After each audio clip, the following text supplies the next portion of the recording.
how is the recruitment landscape, kind of evolved, and where do you see now with AI there, right? What's happening with AI in the recruitment space? Yeah, it's interesting. I dare say how long I've been in the space because I think it's longer than most Gen Zs have been with us. And so I've been in recruitment since before the internet. Let's put it that way. And we used to fax resumes, and we would tape a logo to the top of the resume and fax it over to our client, or we would hand deliver resumes because that was the only way to do it. And when email really wasn't a thing either. So uh, the evolution of recruitment, or the evolution of AI and recruitment. AI has been around in the longest time in terms of ranking candidates and ranking resumes, right? 20 plus years ago, the CRMs, the customer relationship databases, or the ATSs, the applicant tracking systems, were taking candidates' resumes and they were searching for keywords, kind of like SEO searching on the internet, search engine optimization. They're optimizing the resumes to figure out who had the most keywords, the most relevant keywords in the right spot, and then the ATS or the system would rank those resumes.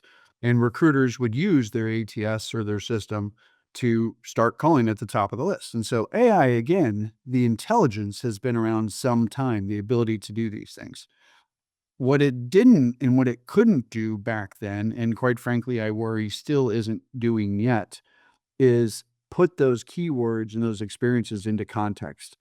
We could talk about I'll use a skill, a Python developer that has 10 years of experience in Python. I think it's been around 10 years, that has 10 years of experience in Python. That's great. But there might be another Python developer that only has 2 years of experience, but has been doing more work in it, has been doing the relevant work in it, has been working in the right sort of industry, right sort of space, applying it the same way that the next company may need it. And so the 2 year person should be higher than the 10 year person. But these old school intelligence rankers didn't do that, right? They put the 10 year person ahead of the 2 year person, and that wasn't relevant. So we've seen that sort of evolution from ranking to this. Now we're seeing, no doubt, and Calica went down this path almost 2 years ago, where we brought in AI and we built our first agentic bot named Alex Bowen. He's got a full name, he's got a LinkedIn profile. And most people, even though it says in the signature it's intelligence or AI, that most people would know. But Alex goes out and sources our database, sources LinkedIn, sources all the job boards, tries to identify candidates based on those keywords, but also based on the relevance of those keywords. It does initial outreach to those candidates, sends them a message over LinkedIn, a text message, an email, whatever context it has. If we wanted to, we could have Alex pick up the phone and call. If we wanted to, we could put an avatar behind Alex and have him, he, she, it call and have a face behind it as well. But we've stayed away from that for now. Kind of still creeps me out. But Alex does the outreach and has initial conversations with the candidates, back and forth, basic understanding as to whether or not they'd be interested in learning more about a job, what sort of compensation they're looking for, what they're wanting to do in their career, etc. If Alex gets stuck, it goes onto a Slack channel and has a conversation with one of our live recruiters and says, "Hey, I've got a candidate that is XYZ, needs this or that. What do you think?" The recruiter will give it guidance, or it will say, "Give it to me." Eventually, Alex will schedule an interview with one of our recruiters. So we've been doing that for the last 2 years already. So if anyone thinks that's the future, that's already happening. And to your point earlier, sometimes you get on an interview now and you don't know that you're talking to a bot until there's that awkward silence moment, or until there's, some sort of repeated question or cheesy statement or whatever it is. But that's where it's been the last couple of years. What I found, though, Nikhil, not to give it all away in one response here, is that that's still not enough.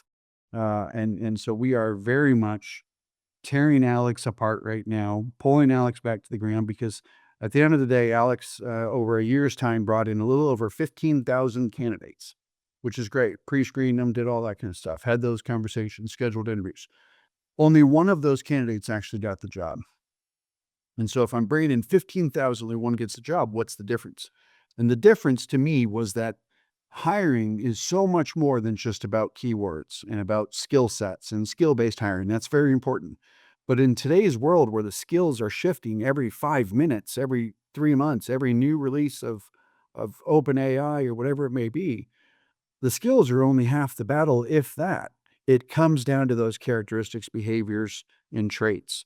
Those things that make people tick, their desires, their interests, their passions, their love, what they want to wake up to do in the morning. And Alex and most AI systems out there don't know how to datafy that yet. They don't know how to quantify and put that into the equation to put those candidates at the top of the list. So we figured it out, and we are rebuilding that right now. And I've got a new, much cooler version of Alex, Alex's big sister, big brother that we're going to be launching later this year. So I'm very excited about that.